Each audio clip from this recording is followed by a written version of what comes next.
ಕೂಡ ನಮ್ಮ ದೇಶಕ್ಕೆ ಒಂದು ಆಸ್ತಿ.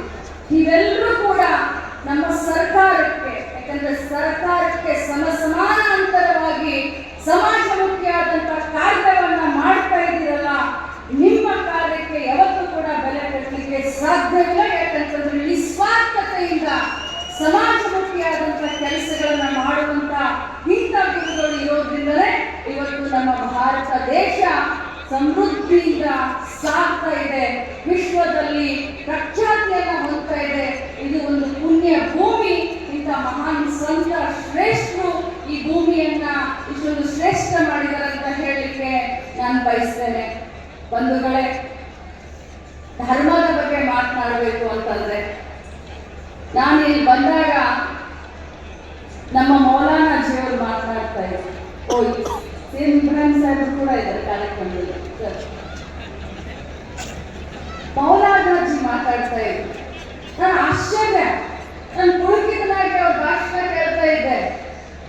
ಏನು ಅವ್ರ ಬಾಯಲ್ಲಿ ಒಂದೊಂದು ಮಾತುಗಳು ಉದುರ್ತಾ ಇತ್ತು ಅಂತಂದ್ರೆ ನಾನು ಆಶ್ಚರ್ಯ, ಏನು ಇವ್ರು ಮಾತನಾಡ್ತಾ ಇದ್ದಾರೆ ಅಂತ. ಹೌದು, ಮೌಲಾನಾಜಿನೇ ಸಂದೇಶವನ್ನ ಕೊಡ್ತಾ ಇದ್ರು, ಮಾನವೀಯ ಮೌಲ್ಯಗಳ ಬಗ್ಗೆ ಮಾತನಾಡ್ತಾ ಇರೋದನ್ನ ನೋಡಿದ್ರೆ ನನಗೆ ತುಂಬಾ ಸಂತೋಷ ಆಯ್ತು. ಅವರು ಮುಗಿಸಿದ ತಕ್ಷಣ ಫಾದರ್ ಡಿಸೂಜಾ ಅವರು ಮಾತನಾಡ್ತಾ ಇದ್ರೆ ಅವರು ಕೂಡ ಶಾಂತಿಯ ಸಂದೇಶವನ್ನ ಸಾರ್ತಾ ಇದ್ರು. ಬಂಧುಗಳೇ, ನಾವೆಲ್ಲ ಬಸವಣ್ಣನ ಅನುಯಾಯಿಗಳು, ಬಸವಣ್ಣನ ಮಕ್ಕಳು. ಬಸವಣ್ಣಜಿ ಏನು ಹೇಳಿದ್ರು? ಶಾಂತಿಯ ಸಂದೇಶ ಹೇಳಿದ್ರು. ಜಾತಿ ಜಾತಿ ಜಾತಿ ಅಂತ ನೀವು ಬಡದಾಡಕ್ ಹೋಗ್ಬೇಡಿ, ಇವನಾರವ ಅನ್ನಬೇಡಿ, ಇವ ನಮ್ಮವ, ಇವ ನಮ್ಮ ಮನೆ ಮಗ ಅಂದಿ ಅಂತ ಹೇಳಿ ಬಸವಣ್ಣವ್ರು ಹೇಳಿದ್ರು. ಮಹಾವೀರ ಭಗವಾನ್ಜಿ ಅವರು ಏನು ಹೇಳಿದ್ರು? ಅಹಿಂಸಾ ಪರಮೋ ಧರ್ಮ ಅಂತ ಮಹಾವೀರ ಭಗವಾನ್ಜಿ ಅವರು ಹೇಳಿದ್ರು. ಜೈನ ಧರ್ಮದ ಗುರುಗಳು ಕೂಡ ಈ ವೇದಿಕೆಯಲ್ಲಿದ್ದಾರೆ ಅಂತ ಕೇಳಿದ್ರು. ಪೈಗಂಬರ್ ಅವರು ಏನ್ ಹೇಳಿದ್ರು?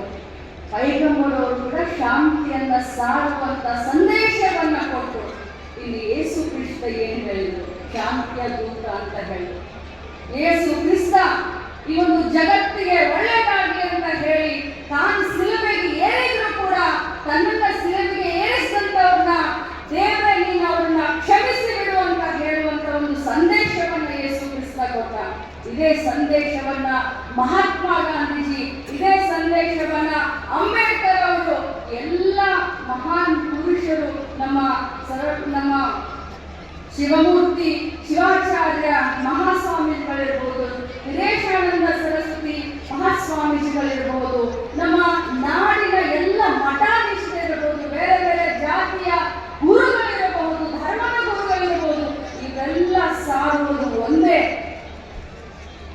ದೇವರೊಬ್ಬ ನಾಮಹರಿ. ಬಂಧುಗಳೇ, ಇಷ್ಟೊಂದು ಸುಂದರವಾದಂಥ ಅರ್ಥಪೂರ್ಣವಾದಂಥ ಒಂದು ಕಾರ್ಯಕ್ರಮದಲ್ಲಿ ನಾವು ಇವತ್ತು ನೀವೆಲ್ಲರೂ ಕೂತ್ಕೊಂಡಿದ್ದೀವಿ. ನಾವು ಏನನ್ನ ಚಿಂತನೆ ಮಾಡ್ತಾ ಇದ್ದೇವೆ? ದಯವಿಲ್ಲದ ಧರ್ಮ ಯಾವುದಯ್ಯ? ದಯವೇ ಧರ್ಮದ ಮೂಲವಯ್ಯ. ಆಚಾರವೇ ಸ್ವರ್ಗ, ಅನಾಚಾರವೇ ನರ್ಕ. ಅಯ್ಯ ಅನ್ನೋದು ಇದೇ ನಾಲಿಗೆ, ಎಲೆ ಅಂತ ಕರೆಯೋದು ಇದೇ ನಾಲಿಗೆ. ಆ ಭಗವಂತ 84 ಲಕ್ಷ ಜೀವರಾಶಿಗಳ ನಂತರ ಒಂದು ಶ್ರೇಷ್ಠವಾದಂತ ಜೀವನ ಒಂದು ಮಾನವ ಜಾತಿಯನ್ನು ಕೊಟ್ಟಿದ್ದಾನೆ. ನಾವೆಲ್ಲರೂ ಮನುಷ್ಯರಾಗಿ ಹುಟ್ಟಿದ್ದೇವೆ, ಆದರೆ ಮಾನವ ಧರ್ಮವನ್ನ ನಾವೆಲ್ಲೋ ಇವತ್ತು ಮರಿತಾ ಇದ್ದೇವೆ. ಬಂಧುಗಳೇ, ನಾನು ಇಷ್ಟೇ ಹೇಳಲಿಕ್ಕೆ ಬಯಸ್ತೇನೆ, ನಾವೆಲ್ಲರೂ ಕೂಡ ಒಳ್ಳೆಯದನ್ನ ಮಾಡಬೇಕು, ಒಳ್ಳೆಯದನ್ನ ನೋಡಬೇಕು, ಒಳ್ಳೆಯದನ್ನ ಜಗತ್ತಿನಲ್ಲಿ ಬಿಟ್ಟು ಹೋಗಬೇಕು. ನಾನು ಇಷ್ಟು ಹೇಳಿ, ಬೇವಿನ ಬೀಜವನ್ನ ಬಿತ್ತಿ ಬೆಲ್ಲದ ಕಟ್ಟೆಯನ್ನ ಕಟ್ಟಿ ಹಾಲು ಜೇನು ತುಪ್ಪದ ಹೊಳೆಯನ್ನ ಹರಿಸಿ ಸಿಹಿಯನ್ನ ಬಯಸಿದ್ರೆ ನಮಗೆ ಸಿಹಿ ಸಿಗಲಿಕ್ಕೆ ಸಾಧ್ಯನ? ಬಂಧುಗಳೇ, ಇವತ್ತಿನ ಈ ಒಂದು ಆಧುನಿಕ ಜೀವನದಲ್ಲಿ, ಆಧುನಿಕ ಬದುಕಿನಲ್ಲಿ ನಮ್ಮತನವನ್ನು ನಾವೆಲ್ಲೋ ಮರಿತಾ ಇದ್ದೀವಿ. ನಾವು ಭಾರತೀಯರು, ನಾವು ಭಾವನಾತ್ಮಕ ಜೀವಿಗಳು.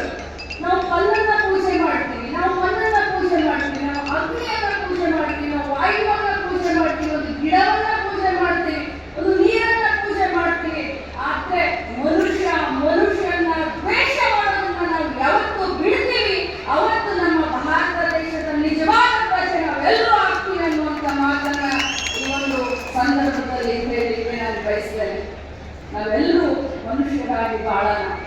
ಯಾಕಂದ್ರೆ ನಾನು ಹೇಳಿದ ಹಾಗೆ 84 ರಾಶಿ ಜೀವಿಗಳು ಹುಟ್ಟಿದ ಮೇಲೆ ಶ್ರೇಷ್ಠವಾದಂತಹ ಈ ಒಂದು ಮನುಷ್ಯ ಹುಟ್ಟಿದ ಮೇಲೆ ಆ ಇರುವಷ್ಟು ಸ್ವಾಭಿಮಾನ ಇವತ್ತಿನ ದಿನಮಾನದಲ್ಲಿ ಮನುಷ್ಯರಿಗಿಲ್ಲ. ನಾವೆಲ್ಲರೂ ಕೂಡ ಮನುಷ್ಯರನ್ನ ಪ್ರೀತಿಸುವಂತ ಕೆಲಸವನ್ನ ಮಾಡೋಣ. ಇಂಥ ಮಠಾಧೀಶರು ಇನ್ನು ನಮಗೆ ಮಾರ್ಗದರ್ಶನ ಮಾಡ್ತಾ ಇದ್ದಾರೆ ನೋಡಿ. ಅವ್ರಿಗೆ ಏನಾಗಬೇಕಾಗಿದೆ, ಅವ್ರು ಯಾವುದಕ್ಕೋಸ್ಕರ ಚಿಂತನೆ ಮಾಡ್ತಾ ಇದ್ದಾರೆ, ಅವ್ರು ಸಮಾಜಕ್ಕೆ ಚಿಂತನೆ ಮಾಡ್ತಾ ಇದ್ದಾರೆ. ಸಮಾಜದಲ್ಲಿ ಇರುವಂತಹ ಪ್ರತಿಯೊಬ್ಬರು ನಮ್ಮ ಮಕ್ಕಳು ಅಂತ ಚಿಂತನೆ ಮಾಡ್ತಾರೆ. ನಮ್ಮ ಕಡೆ ಒಂದು ಮಾತನ್ನ ಹೇಳ್ತಾರೆ, ಮಠಕ್ಕೆ ಭಾಗ ಇರೋದಿಲ್ವಂತೆ, ಮಠಗಳಿಗೆ ಭಾಗ ಇರೋದಿಲ್ವಂತೆ.